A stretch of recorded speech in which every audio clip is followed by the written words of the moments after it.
Welcome to the Slumber Trail. Before we begin, take a moment to settle into a comfortable position, letting your body rest easily, wherever you are listening. If your screen is still on, you may wish to lower the brightness now, or gently turn it face down, allowing the room to grow a little darker. There's nothing you need to do, nowhere you need to go. This time is just for rest. Let's take a slow breath together.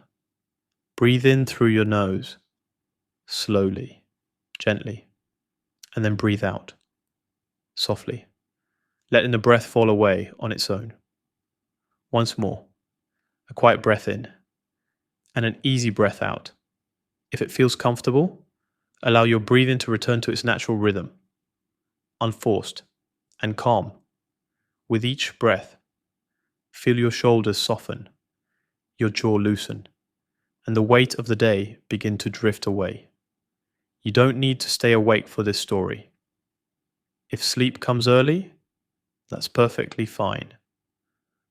Simply listen, or let the words fade into the background as we begin tonight's gentle walk. John stands in the parking lot at Amicalola Falls State Park as the sun begins to lift above the Georgia mountains. The air is cool, mid-April cool, and carries a clean smell of morning and pine. His pack rests against the car behind him, and he takes a moment before shouldering it, before beginning. He has thought about this morning for years, not obsessively, but regularly. The idea would surface during lunch breaks at his desk, during traffic on the way home, in those quiet moments on Sunday evenings when the week ahead felt like something to endure rather than live. The Appalachian Trail, Springer Mountain to Katahdin, Georgia to Maine, 2,190 miles through the mountains, and now it's real, now it's today. He lifts the pack. It's heavy, 40 pounds, maybe a bit more.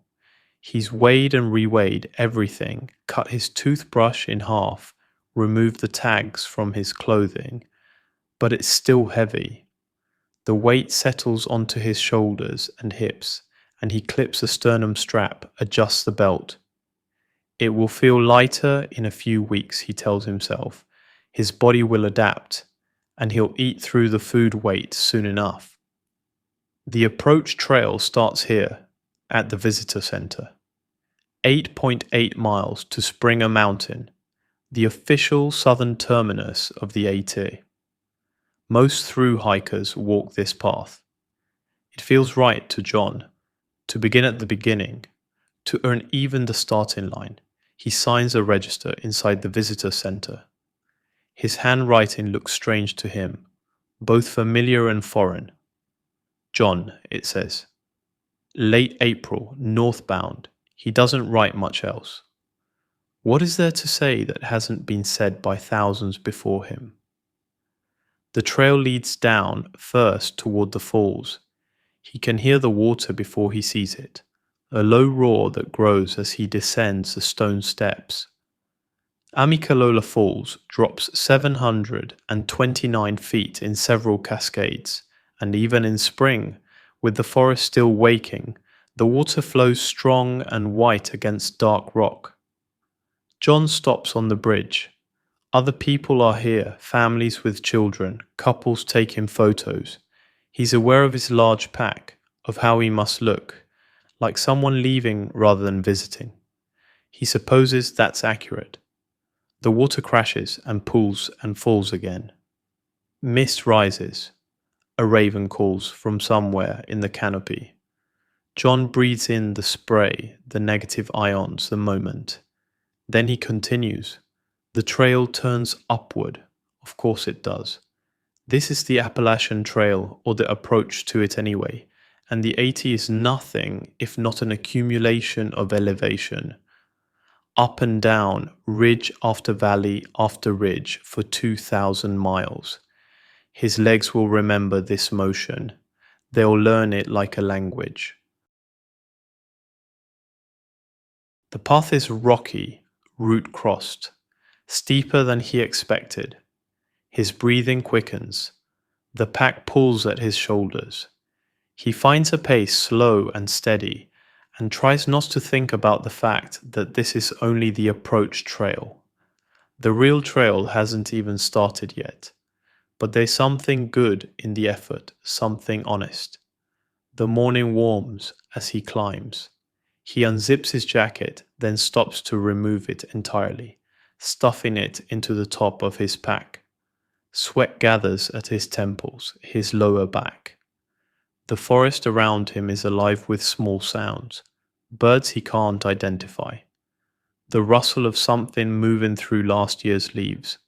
The creak of trees swaying in a breeze he can't yet feel down here on the trail. He passes a few day hikers coming down. They nod, offer quiet good mornings. One older man sees his pack and grins. "Starting your through hike?" he asks. "Yes, sir," John says. "Good for you. I did it in 98. Best thing I ever did." The man's eyes are distant for a moment, remembering. "Take your time up there. It's not going anywhere." John thanks him and continues climbing. Take your time. He likes that. He has time. He has saved for this, planned for this, arranged his entire life to create this space. 5 months, maybe 6. However long it takes. No schedule beyond the rough math of miles per day and the approach of winter in Maine. The morning stretches into late morning. The trail levels occasionally, gives him brief respites of flat walking before ascending again. His breathing finds a rhythm.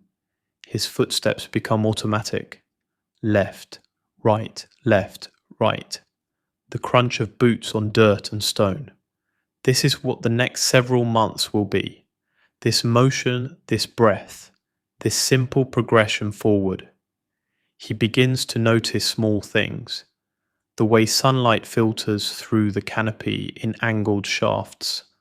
A patch of trillium, their white 3-petaled flowers just opening.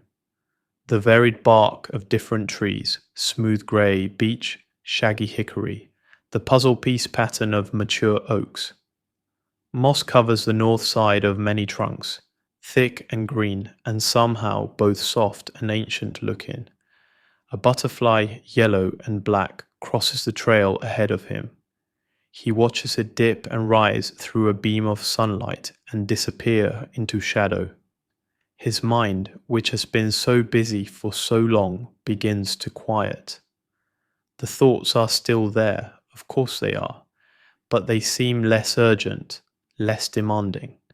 There's only the trail, only the next step, only the forest and the morning and the weight on his back. Around midday, he stops for lunch at a small clearing, his first trail lunch. He lowers the pack carefully, feeling the strange lightness of his body without it, and sits on a fallen log, a granola bar, an apple, water from the bottle on his hip strap. Simple food, but it tastes better than it should, earned by the morning's effort. The forest is quiet here, peaceful. A light breeze moves through the upper branches. John can feel the fatigue in his legs, the dull ache building in his shoulders. But it's a good fatigue, a satisfying one. He's doing it. He's actually doing it. After 20 minutes, he shoulders the pack again. It feels heavier now, or he feels weaker, one of the two, and continues. The afternoon miles are harder. His body wants rest. But Springer Mountain is close now. The southern terminus, the beginning of the beginning.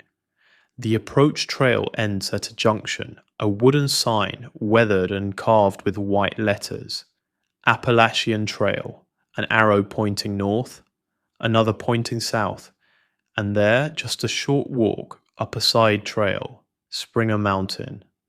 John takes the side trail. It's steep, this last push, and his legs burn. But then the trees open slightly, and there it is, a bronze plaque mounted on a large stone. Springer Mountain, southern terminus of the Appalachian Trail, elevation 3,782 feet. He made it. To the start. Other hikers are here, 3 young people taking photos, laughing. They offer to take John's picture and he accepts, standing beside the plaque with his pack still on, trying to smile naturally. He feels self-conscious, but also proud. When they hand his phone back, he looks at the photo. He looks tired, happy, nervous, ready. The other hikers head north and John is alone at the terminus. He runs his hand over the bronze plaque, feeling the engraved letters. All those miles start here. All those mountains, all those states, all that trail. It starts with this stone, this plaque, this moment. He thinks he should feel something profound, something transformative. But mostly he feels tired and thirsty, and aware that he still needs to find a place to sleep tonight. The first shelter is less than a mile north. Hawk Mountain Shelter, according to his guide. John adjusts his pack, takes one more look at the plaque and turns north. The white blazes begin here, 2 by 6 inch rectangles of white paint on trees marking the way. He follows them into the forest. The Appalachian Trail has begun. His through hike has begun. One step and then another after that. The white blazes lead John north from Springer Mountain, down from the rocky summit and back into the shelter of the forest. The trail is rocky here, requiring attention, and he watches his footing carefully. His legs are tired now, truly tired, but the shelter is close. Less than a mile, he reminds himself. Less than a mile. The afternoon light is changing, softening into that golden quality that comes in the hours before evening. It filters through the trees at a lower angle now, catching on the new leaves just beginning to emerge. The forest is still mostly brown and grey, the muted colours of early spring in the mountains, but there are hints of green everywhere. Unfurling ferns, the first small leaves on the hardwoods, life returning after winter. John's mind drifts as he walks. He thinks about his apartment back in Charlotte, wondering if his subletter has moved in yet. He thinks about his desk at work, now occupied by someone else or perhaps sitting empty. He thinks about his friends who threw him a going away party 2 weeks ago, who made jokes about him becoming a mountain man, who seemed both envious and baffled by what he was doing. But those thoughts feel distant already, like they belong to a different person, a different life. There's only this now, this trail, these trees, these tired legs carrying him forward. The shelter appears through the trees almost suddenly. Hawk Mountain Shelter, a 3-sided wooden structure with a slanted roof open to the south. It's larger than he expected, with 2 levels of sleeping platform. A picnic table sits in front of it, and beyond that, a fire ring surrounded by log seats. 2 other hikers are already there, sitting at the picnic table sorting through their gear. They look up as John approaches. "Hey," one of them says, a woman probably in her 30s with dark hair pulled back in a ponytail. "You just starting?" "Yeah," John says, lowering his pack carefully to the ground. His shoulders ache with relief. "Started at Amicalola this morning." "Us too," the other hiker says, a younger guy with a red beard. "Well, we started yesterday, stayed at the bottom last night. I'm Redbeard, this is Sarah." John introduces himself. They exchange the basic information of new hikers, where they're from, what made them want to do this, how the first day felt. The conversation is easy, comfortable. Everyone here is doing the same thing, carrying the same dream north. More hikers arrive as the afternoon wanes, a couple in their 50s. Three guys who seem to know each other from before the trail.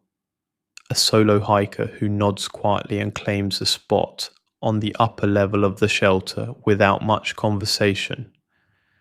By the time the light begins to fade, there are 9 people at Hawk Mountain Shelter.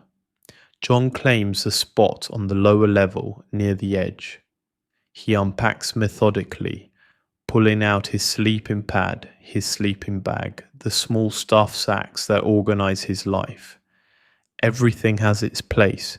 He's practiced this at home, setting up his tent in his living room, timing himself, making sure he knew where everything was. But doing it here, in the shelter with other people around, feels different, more real. He inflates his sleeping pad, the air pump making small squeaking sounds, rolls out his sleeping bag, sets his pack at the head of his sleeping area within reach. His routine is beginning. His trail life is taking shape. The temperature drops as the sun disappears behind the western ridges. John pulls on his fleece jacket, his warm hat. Others are doing the same, everyone adding layers as the April evening turns cool. Someone starts a small fire in the fire ring, and people gravitate toward it, sitting on the log benches, drawn to the warmth and light. John sets up his stove on the picnic table, a small canister stove that weighs almost nothing. He boils water for his dinner, a freeze-dried meal that promises to be chicken and rice. While he waits for the water to heat, he watches the fire, watches the other hikers, listens to the conversations flowing around him. They talk about gear, about distances, about the weather forecast. They talk about why they're here. The couple is celebrating retirement. The 3 friends are recent college graduates, pushing back the start of their adult lives for one more adventure. Redbeard is between jobs.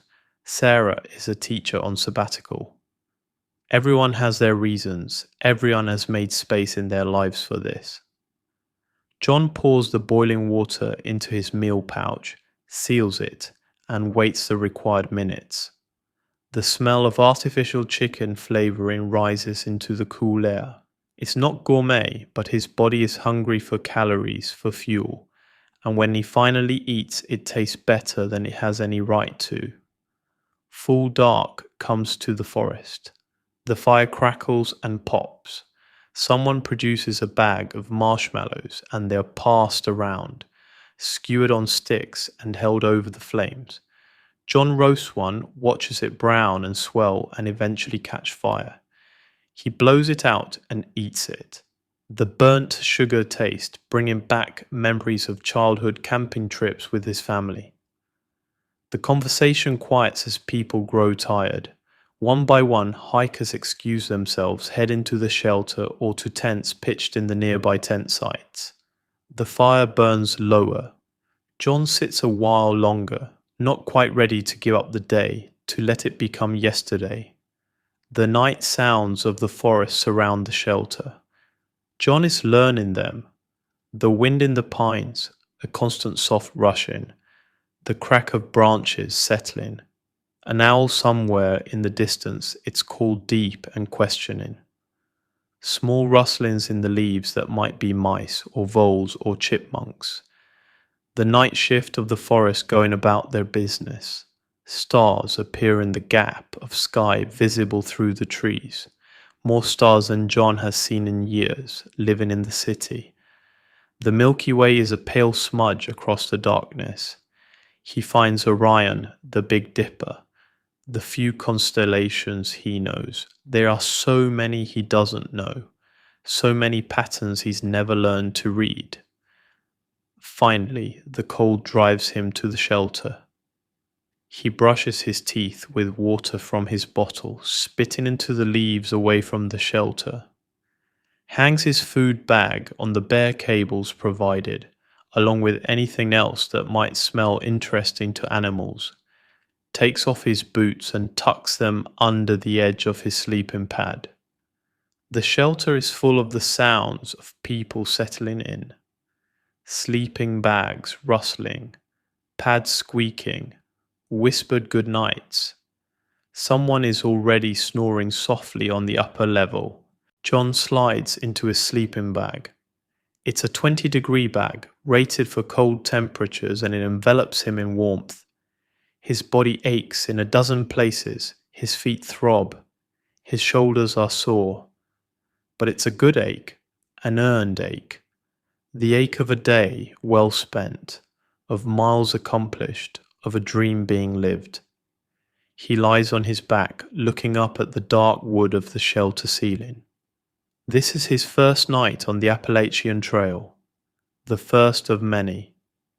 He tries to imagine all the nights ahead, all the shelters and tent sites and towns, all the miles between here and Maine. It's too much to hold in his mind. So he doesn't try. Just this night, he tells himself. Just this moment. The wind picks up slightly, moving through the trees with a sound like distant water. The fire's died to embers outside, a faint orange glow. Someone shifts in their sleep. Someone else coughs quietly. John closes his eyes. His body sinks into the sleeping pad, exhausted.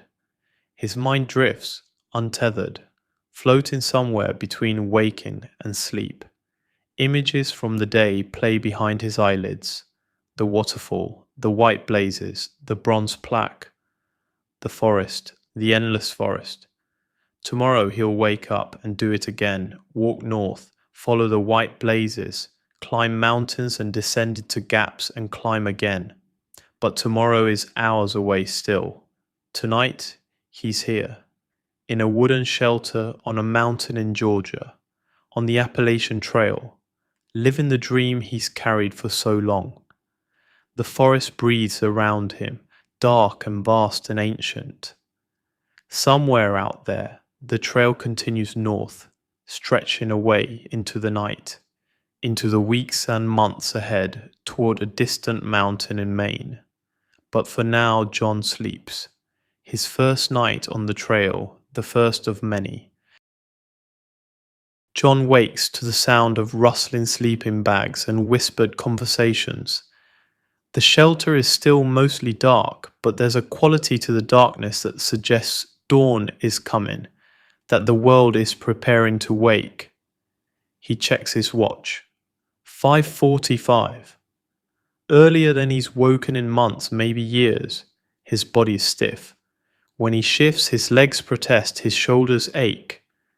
Yesterday's miles have settled into his muscles overnight, and he feels every one of them.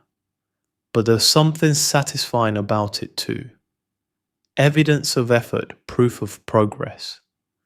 Around him, other hikers are emerging from their sleeping bags, pulling on layers against the morning cold. Someone is already outside, firing up a stove. The smell of coffee drifts into the shelter, and John's body responds with want. Coffee. Yes. He sits up slowly, carefully, rolls his sleeping bag, deflates his pad. The morning routine is beginning, and he moves through it deliberately, learning the sequence.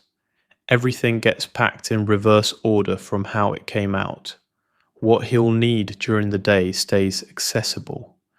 What he won't need goes deep in the pack. Outside, the forest is grey with pre-dawn light.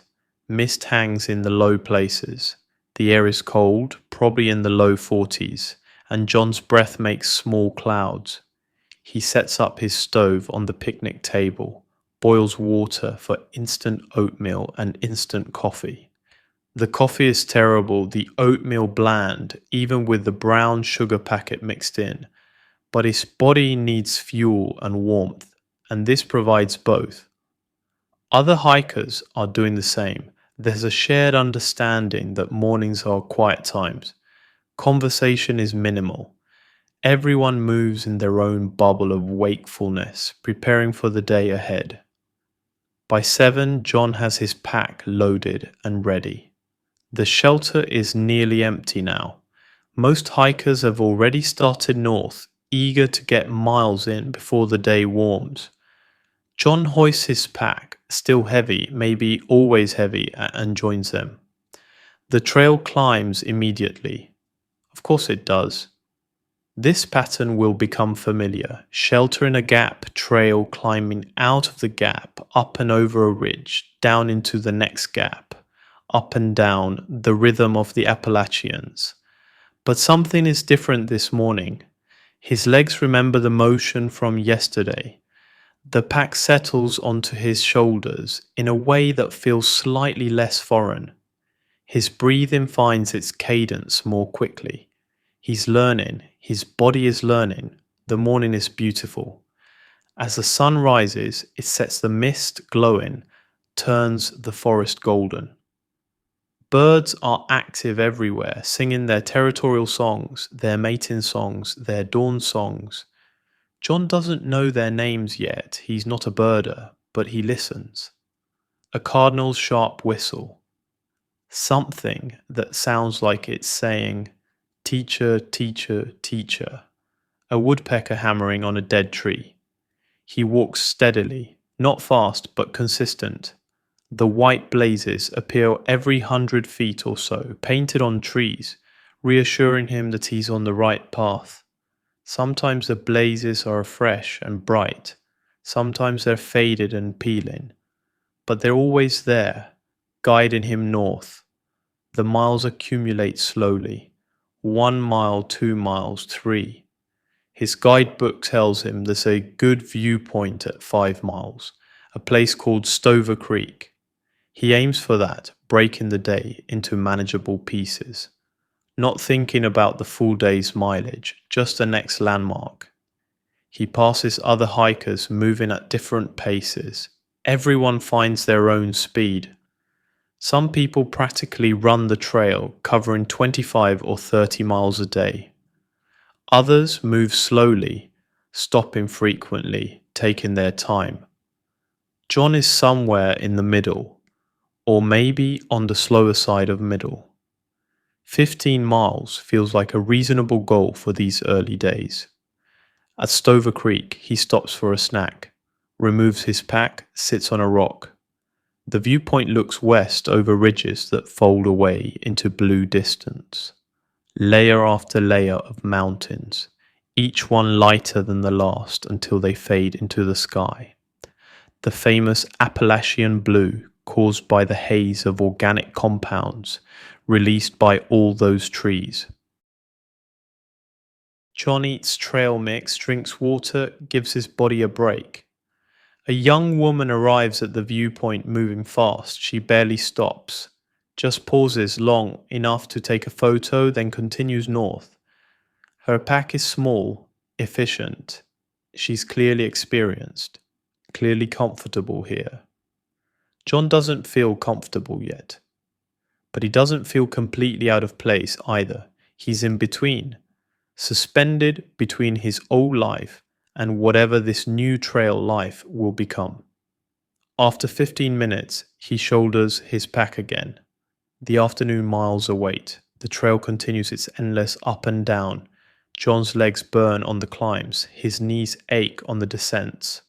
But the rhythm is there now. Breathe. Step. Breathe. Step. His mind wanders, thinks about nothing in particular, sometimes latches onto a thought or memory, and follows it for a while before letting it drift away again. He notices things. The way the light changes as clouds pass over the sun. A patch of small purple flowers he doesn't recognize. A tree that's fallen across the trail, cut cleanly by a trail maintainer's saw. The varied sounds his boots make on different surfaces, the crunch on dry leaves, the slip on wet rocks, the thud on packed dirt. Early afternoon he reaches another shelter. Hawk Mountain was last night.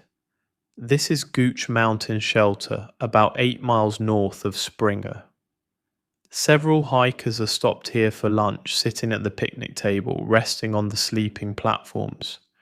John recognizes Redbeard and Sarah from last night. "How's it going?" Sarah asks. "Good," John says. "Legs are sore, but good." Same, Redbeard says. Everything hurts, but everything's also kind of great. John laughs. That's exactly it. Everything hurts and everything's great. The contradiction of the trail. He doesn't stay long, fills his water bottles from the nearby creek, treating the water with his filter, eats a protein bar, stretches his legs, then continues north. He wants to make it to Woody Gap before stopping for the night, another 7 miles ahead. The afternoon is warmer now. John strips down to a t-shirt, stores his long sleeve in his pack. Sweat gathers at his temples, his lower back. But it's not unpleasant. It's a sweat of honest work, of miles being earned. He falls into a kind of trance as he walks. Not thinking, just being, just moving. The trail becomes a meditation, each step a repeated mantra. His consciousness narrows to this moment, this breath, this stretch of path ahead of him. Past and future fade. There's only now. A box turtle sits in the middle of the trail, its domed shell mottled yellow and brown. John stops, careful not to startle it. The turtle regards him with ancient eyes, completely unconcerned, then slowly continues its crossing. John waits until it's safely off the trail before moving on. More miles, more ridges, more white blazes. The day stretches and expands and somehow contracts all at once. Time feels different here. Hours pass but feel like minutes. Minutes drag but disappear into hours. John stops checking his watch, stops counting miles, just walks. Late afternoon, he begins the descent toward Woody Gap. His knees ache from the downhill, and he moves carefully, planting his trekking poles with each step for stability. Through the trees ahead, he can see the gap, see where the forest opens up at a road crossing. Woody Gap is a parking area where the trail crosses a paved road. A few cars are parked there, day hikers finishing up their outings. There's a small shelter just off the trail, and John can see other through hikers already there, setting up for the night. He's walked about 15 miles today. His second day on the trail. His legs are exhausted. His body is tired in a deep, thorough way.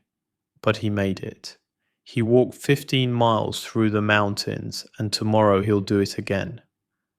John finds a spot in the shelter, claims his space. The evening routine begins again, familiar now after just one night. Unpack the sleeping gear, set up the stove, boil water, eat, rest. As the sun sets behind the western ridges, painting the sky pink and orange, John sits on a log near the shelter and simply breathes. 2 days in. Only 2 days. But already something is changing. Already his body is adapting, his mind is quieting, his spirit is settling into the rhythm of the trail. Walk, eat, sleep, repeat. It's simple, beautifully, perfectly simple. The stars emerge one by one. The forest darkens, the temperature drops. John pulls on his warm layers and eventually retreats to his sleeping bag, surrounded by other hikers, all of them pursuing the same northbound dream. Tomorrow will bring more miles, more mountains, more steps. But tonight there's just this: rest earned, sleep waiting, and the trail continuing on into the darkness, patient and eternal, leading north. The morning of the third day begins much like the second. John wakes before full light, packs his gear with slightly more efficiency than yesterday, eats his instant breakfast, and starts walking north as the sun rises behind the ridges. But today is different. Today he'll reach Neil Gap, mile 30, from Springer Mountain. The first real landmark, the first test of whether his gear choices are working, whether his pace is sustainable, whether his body can actually do this. Neil Gap is famous among AT hikers. It's the only place where the Appalachian Trail passes directly through a building, the Wallasey Center, an old stone structure built by the Civilian Conservation Corps in the 1930s. It's an outfitter now, a hiker hostel, a resupply point, and it's where many people decided whether to continue or go home. John has heard the statistics. About a quarter of people who start at Springer don't make it past Neil Gap. The first 30 miles break them. The reality of the trail, the weight, the pain, the relentless climbing, proves too different from the dream they carried. He doesn't think he'll quit, but he understands the temptation. His body is a catalogue of small pains, blisters forming on his heels despite his careful sock choices, his shoulders rubbed raw where the pack straps sit, his knees protesting every downhill, his hip flexors tight and aching from the endless climbing. The trail this morning is difficult. It climbs toward a blood mountain, the highest point on the AT in Georgia at 4,458 feet. The ascent is steep, rocky, requiring hands sometimes to scramble up. John moves slowly, deliberately, focusing on each handhold, each footstep. Other hikers pass him. That's okay. He's learning that hiking his own hike means not comparing his pace to anyone else's. Fast hikers will always be faster. Strong hikers will always be stronger. But everyone is walking the same trail, covering the same miles eventually. The forest changes as he climbs. The hardwoods give way to evergreens. Rhododendron crowds the trail in places, forming tunnels of leathery leaves. The air grows cooler. At this elevation, spring hasn't fully arrived yet. There are still patches of ice in the shadowed places, remnants of winter holding on. Near the summit of Blood Mountain, John passes a stone shelter built into the mountain itself. It's one of the oldest shelters on the entire AT. Constructed in the 1930s, its walls made of stacked stone. A few hikers are inside, out of the wind that whips across the exposed summit. John continues to the top. The view from Blood Mountain is expansive. Mountains in every direction, rolling away in shades of blue and green and grey. The wind is strong up here, cold, and he doesn't linger long, just long enough to drink some water, eat a few crackers, acknowledge the accomplishment of standing here.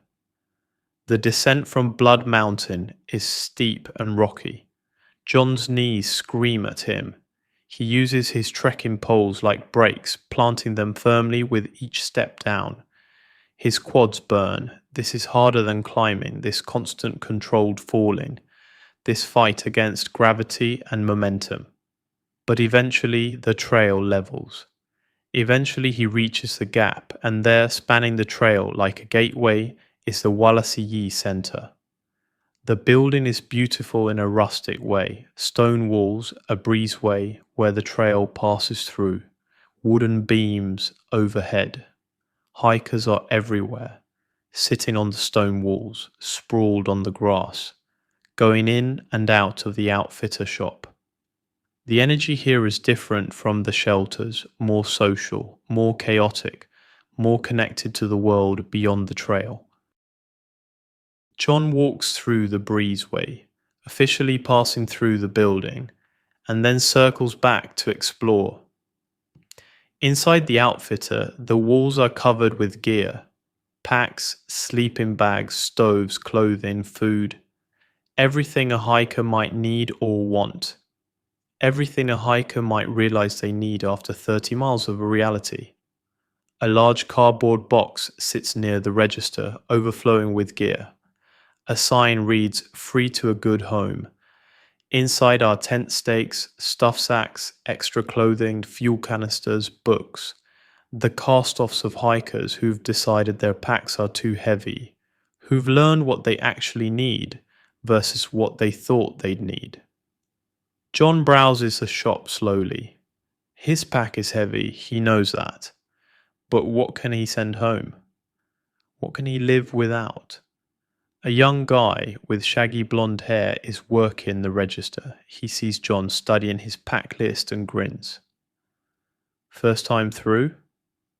That obvious? John asks. Everyone has the same look, like they're doing math in their head, calculating ounces and misery. The guy laughs. I'm Tyler. I thru hiked 2 years ago. Trust me when I say you're carrying too much. And everyone is at first. What should I cut? John asks. Tyler comes around the counter, looks at John's pack. Can I? John nods, and Tyler starts pulling things out, making piles. Keep. Maybe. Definitely send home. Extra clothes, Tyler says, holding up John's spare t-shirt, his extra pair of shorts. You've got enough. You'll wash stuff in towns. This extra fuel canister, you can resupply these everywhere. This book, he holds up the paperback John brought for camping reading. How much does it weigh? Maybe 12 ounces, John guesses. That's 12 ounces you're carrying up every mountain. If you want to read, use your phone or embrace the boredom. Boredom is part of it. Tyler continues sorting. This camp chair, no, these extra batteries, maybe keep one spare set. This full-size first aid kit, you can pare this down to the essentials. By the time Tyler is done, John has a substantial pile of things to mail home. He packs them into a flat-rate box, addresses it to himself and pays for the postage. It feels both wasteful and liberating. All that careful planning, all those items he was sure he'd need, now heading back to his storage unit. His pack is noticeably lighter when he hoists it again. Not dramatically, but enough. Maybe 5 pounds lighter. 5 pounds that won't be grinding his shoulders raw, won't be weighing him down on the climbs. John buys a resupply of food, instant meals, bars, snacks, enough to get him to the next town. He sits on the stone wall outside and reorganizes his pack, fitting everything in more efficiently now that there's more space. Other hikers come and go. John recognizes some faces from shelters over the past few days. There's an unspoken camaraderie among them, a shared understanding. They're all doing this hard thing together, even when hiking alone. Sarah appears from inside the shop, her pack also clearly lighter. Cut a lot? She asks. Yeah, John says, felt necessary. Same. I was carrying like 3 pairs of socks. 3. Why did I think I needed 3 pairs of socks? She laughs, shakes her head. You staying here tonight? I think I'll push on, John says. Try for another few miles. Me too. Blood Mountain shelter maybe? That's about 4 more miles. They end up walking together, at least for a while. Sarah is faster than John, but she matches his pace and they talk as they climb out of Neil Gap. She's from Vermont, a middle school teacher taking a semester off. She's wanted to through hike since college, but there was always a reason not to. Work, relationships, money, fear. Finally, she just decided to do it. Consequences be damned. What about you? She asks. What made you finally pull the trigger? John thinks about it. I was just tired, he says finally. Tired of saying someday. Tired of living for weekends. Tired of feeling like my real life was always about to start but never actually starting. Sarah nods. Yeah, exactly that. They walk in companionable silence for a while. The trail climbs steadily, but it feels easier now with the lighter pack. Or maybe John's body is just getting stronger. Or maybe it's easier with company, with someone to share the miles with. Eventually, Sarah pulls ahead. I'm going to push on past Blood Mountain Shelter, she says. Try for bigger miles.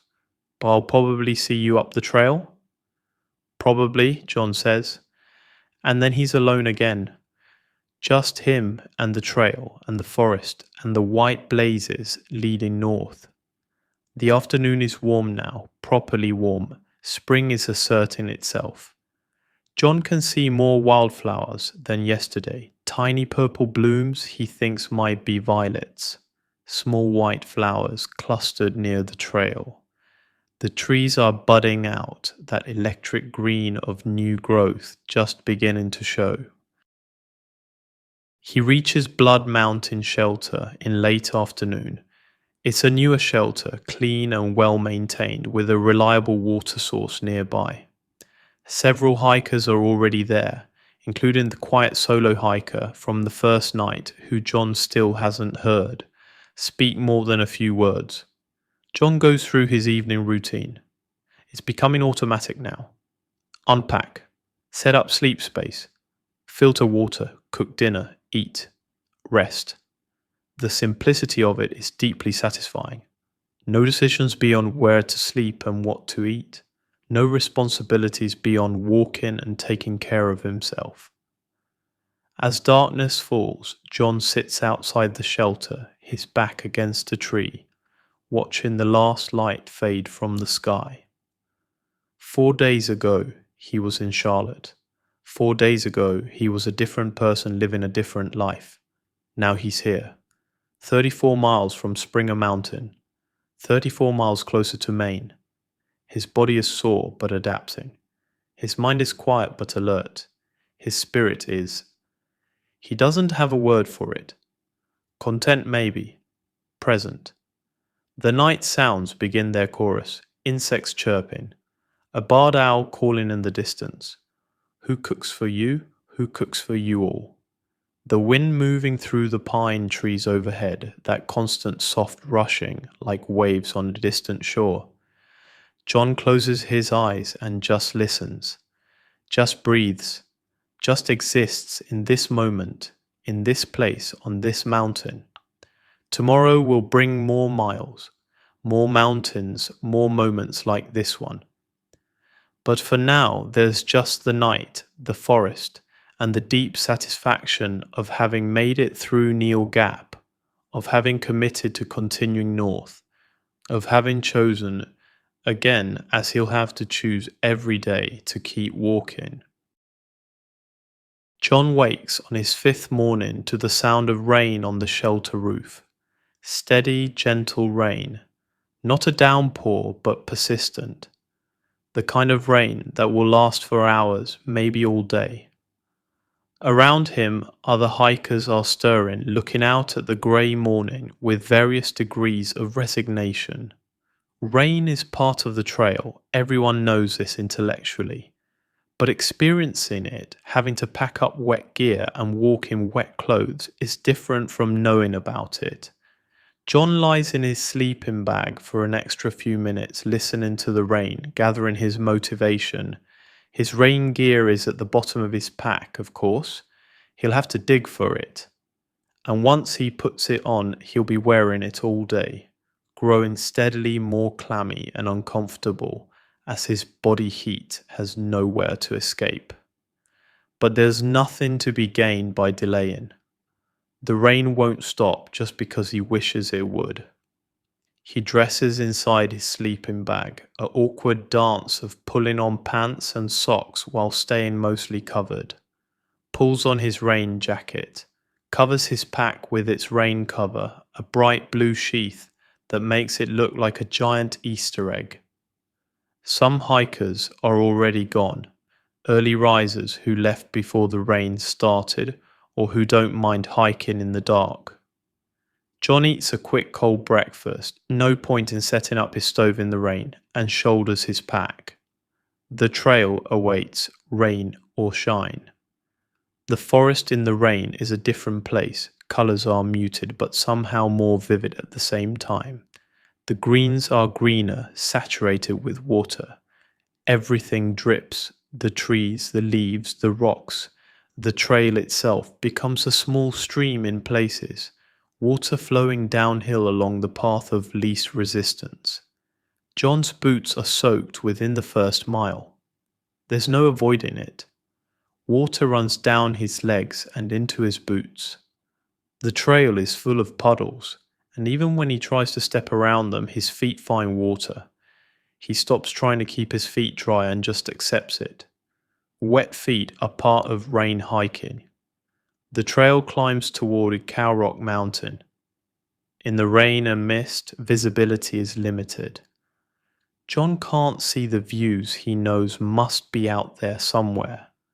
Just grey air, dripping trees, the white blazes appearing out of the mist and then disappearing behind him. But there's something peaceful about it too. The rain creates a kind of cocoon, a private world. The sound of raindrops on leaves is rhythmic, almost musical.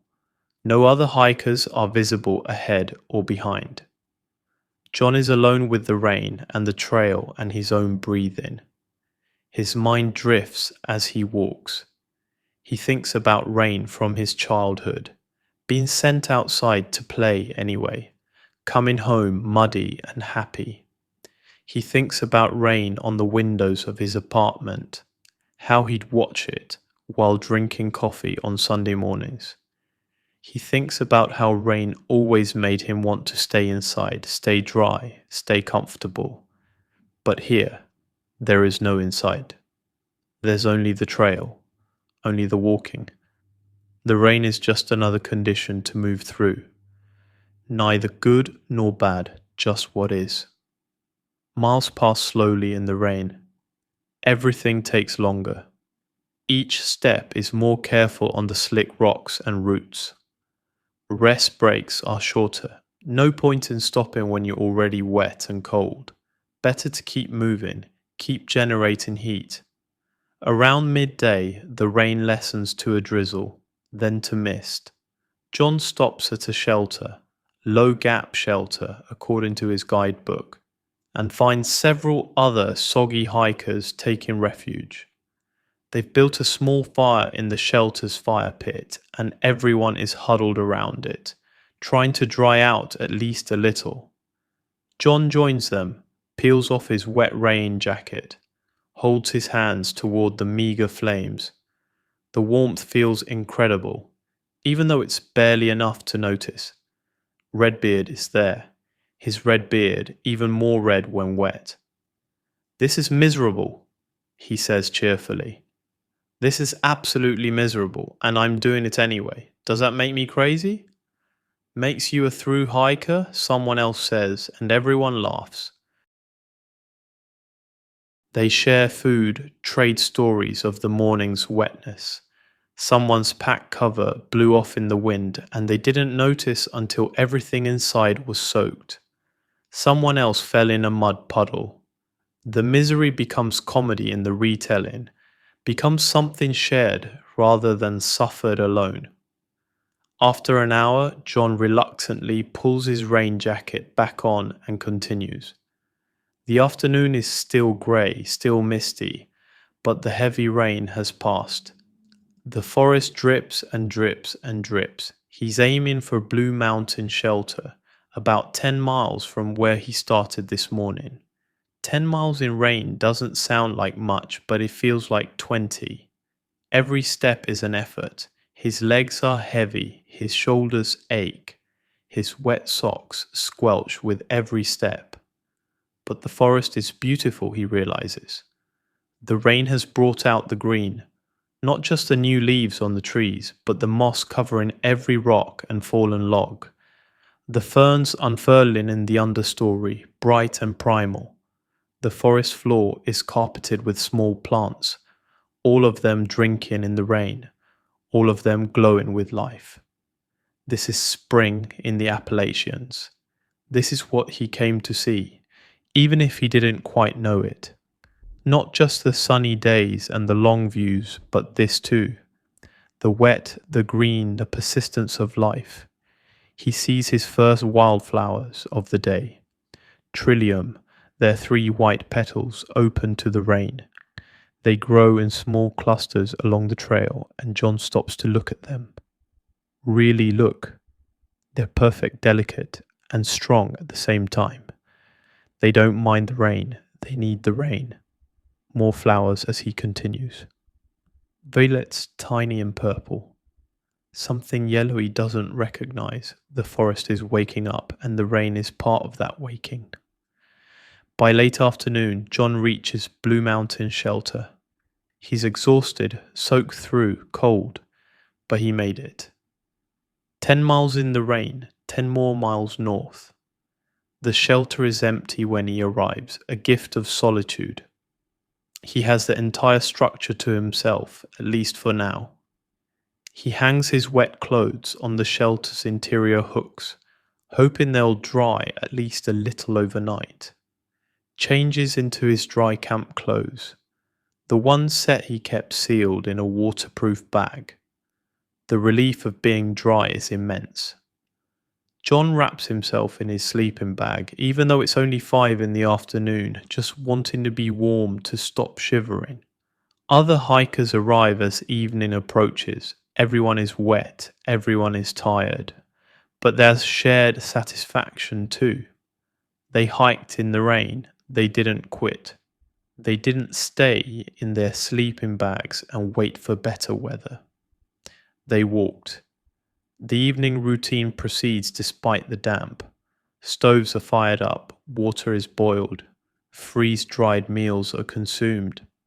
The shelter slowly fills with the smell of food and wet gear and wood smoke from someone's attempt at a fire with damp wood.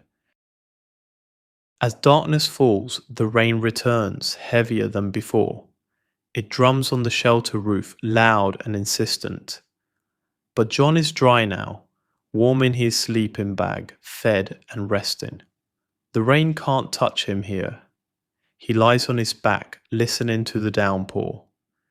Tomorrow, if the rain continues, he'll have to do it all again. Pack up wet gear, walk in wet clothes, push through the discomfort and the cold.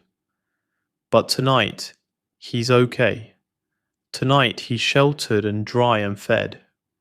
Tonight, he appreciates the simple miracle of a roof overhead and a sleeping bag that kept its promise of warmth. The rain continues through the night, a constant rushing sound. John drifts in and out of sleep, never quite deeply under, always aware of the storm outside. In his half-sleeping state, he dreams of walking, of endless trails through endless rain, of green forests that go on forever. When he wakes briefly in the deepest part of night, the rain has stopped. The silence is almost louder than the rain was. Just the dripping now, the forest wringing itself out, every leaf and branch releasing its burden of water. John listens to the dripping, to the night sounds emerging from beneath it. An owl calls. Something rustles in the leaves near the shelter.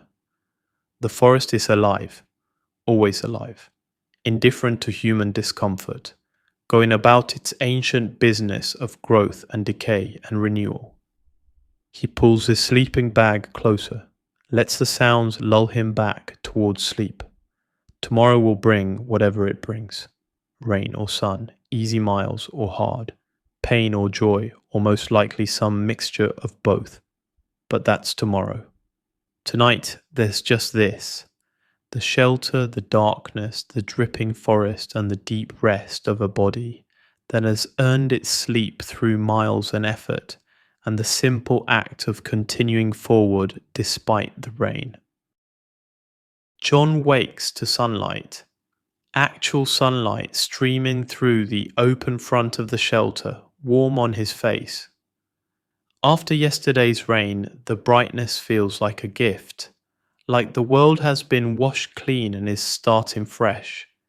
His wet clothes from yesterday are still damp but no longer soaked. He pulls them on anyway, they'll dry as he walks in the sun. His boots are wet too, heavy with water, but his feet are already tough enough that it doesn't matter as much as it did those first few days. 6 days on the trail now. Almost a week. His body is changing, adapting. He can feel it, his legs are stronger, his shoulders have developed calluses where the pack straps rest. His lungs don't labour quite as hard on the climbs. He's becoming a hiker. his body remembering something ancient about walking, about moving through the landscape under his own power. The morning is glorious, everything sparkles with leftover rain. Spider webs strung between branches are outlined in water droplets, each one catching the light. The leaves shine. Even the rocks seem brighter, their surfaces clean and new looking. John walks in a state of quiet contentment. The trail continues its endless rhythm, up and over ridges, down into gaps. But he's learning to accept this rhythm rather than fight it. The climbs will always be hard. The descents will always tax his knees. But in between, there are flat sections, gentle sections, moments of ease that feel like rewards. He's also learning the smaller rhythms of trail life, the way hunger comes in waves every few hours, the way his body craves salt and sugar, the way his mind needs less entertainment than he thought, no music, no podcasts, just the sound of his own footsteps and the forest around him. He passes through stretches of mountain laurel, the twisted trunks and glossy leaves forming tunnels over the trail.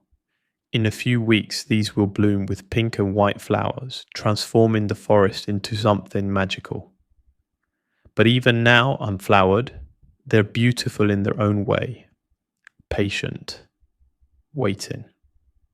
Around mid-morning, John reaches a gap where the trail crosses a forest road. A truck is parked there, trail magic. An older couple has set up a folding table with sodas, chips, cookies, fruit. They're slack packing, they explain, section hiking with support, their vehicle meeting them at road crossings. Help yourself, the man says. We remember what it was like to be hungry on the trail.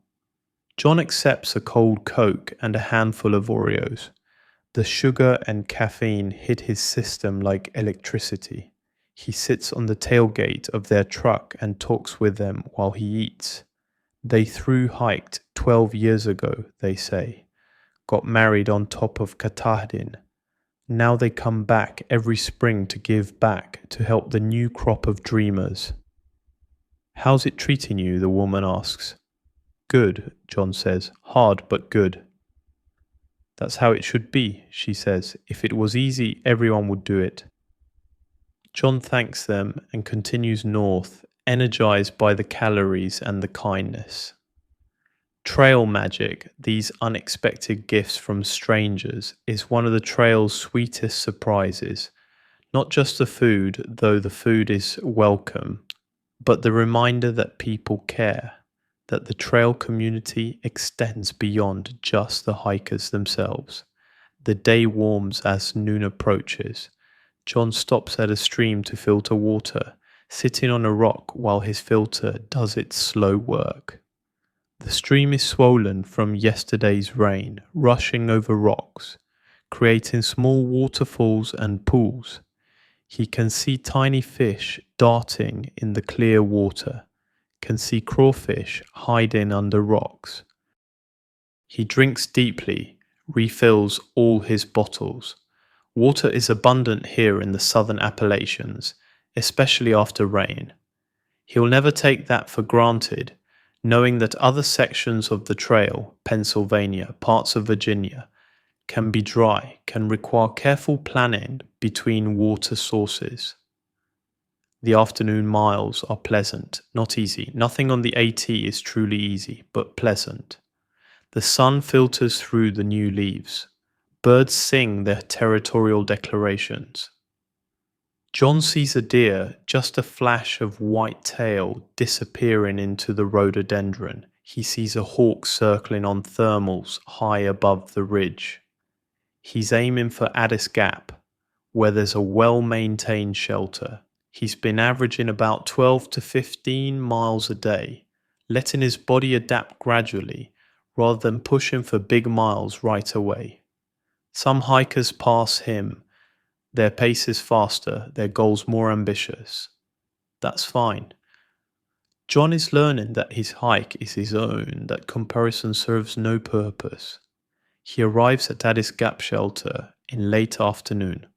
The shelter is beautiful, relatively new, with a covered picnic table and a reliable spring nearby. A few hikers are already there, including Sarah, who he hasn't seen since they walked together after Neil Gap. "John," she says, "you made it through the rain, okay?" "Wet but alive," he says, lowering his pack. "You?" "Same. Pushed some big miles yesterday trying to stay ahead of the worst of it, but I don't think that's actually possible in Georgia in April." They cook dinner together, or rather side by side, each using their own stove but sharing the picnic table space.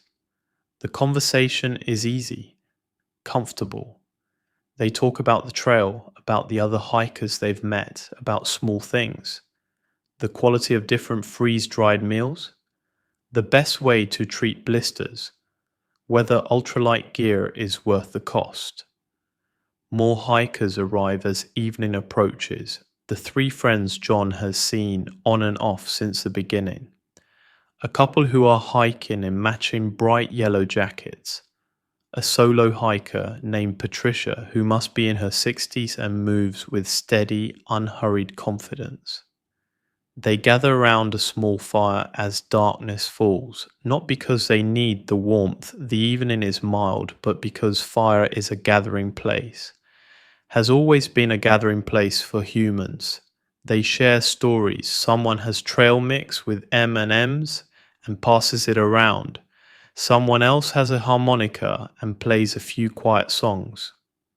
John listens more than he talks. He's still finding his place in this community, still learning how much solitude he wants versus how much connection. But it's nice this evening. The fire, the company, the shared experience of walking the same path. As the fire dies down and people drift toward their sleeping bags, John sits for a while longer looking up at the stars. They're brilliant tonight, sharp and clear in the post-rain air. The Milky Way is a river of light overhead. He thinks about where he was a week ago, packing in his apartment, nervous and excited and uncertain. He thinks about the person he was then and the person he's becoming now. The changes are subtle but real. He's quieter inside, more present, more comfortable with discomfort. The trail is teaching him things. Patience, acceptance, the value of simplicity. How little he actually needs to be content. Food, water, shelter, the ability to keep walking. Everything else is extra. He thinks about the weeks ahead. Georgia is almost behind him. North Carolina waits, then Tennessee, then Virginia's long miles, then the mid-Atlantic states, then New England, then finally Maine. So many miles, so many mountains, so much forest stretching north. But he's not worried about those miles tonight. Tonight he's here, at Addis Gap, 50-some miles from Springer Mountain, 50-some miles closer to Katahdin. The math is simple. 1 day at a time, 1 mile at a time, 1 step at a time. The fire is just embers now, glowing red and orange in the darkness. John finally stands, stretches, feels the pleasant ache in his muscles. He performs his nightly routine, hanging the food bag, brushing teeth, storing gear, with practiced efficiency. Inside his sleeping bag, surrounded by the gentle breathing and occasional snoring of other hikers, John feels something he hasn't felt in a long time.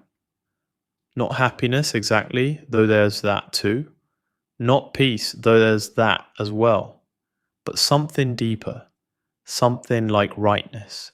Like this is where he's supposed to be, doing what he's supposed to be doing. The forest breathes around the shelter. An owl calls from somewhere distant.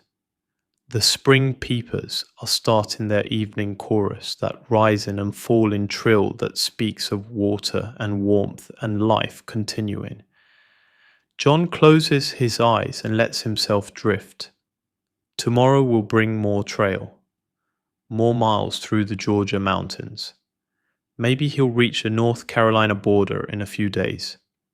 Maybe he'll see more wildflowers, more wildlife, more sunrise vistas from mountain tops. Maybe it will rain again, or stay sunny, or something in between. It doesn't matter. Whatever comes, he'll walk through it. One step and then another. North, always north, following the white blazes toward whatever waits at the end of this long trail. But the end is months away still. Right now, there's just this moment, this shelter, this night, this deep, satisfied tiredness that comes from a body well used, from a day well lived. John's breathing slows, deepens. His mind drifts towards sleep, toward dreams of endless forests and endless trails, of mountains that fold away into blue distance, of mornings that begin with bird song and end with stars. The trail has him now, has settled into his bones, his breath, his being. He's not just walking the Appalachian Trail anymore. He's living it, becoming it, being transformed by it with every mile, every step, every moment of presence in this green, ancient, patient forest. And tomorrow, when the sun rises and the forest wakes and the day begins again, he'll shoulder his pack and continue north. Because that's what through hikers do. They walk, they endure, they persist. They follow the white blazes north through spring and summer toward autumn and the distant promise of Katahdin. But tonight there's only sleep. Deep, dreamless, peaceful sleep. The sleep of someone who has walked far and will walk farther still. The sleep of someone who has found their rhythm, their pace, their place on the trail. The forest stands watch. The stars wheel slowly overhead. The night settles in around the shelter like a blanket, and John sleeps, miles behind him and miles ahead, suspended in this perfect moment of rest between yesterday's journey and tomorrow's.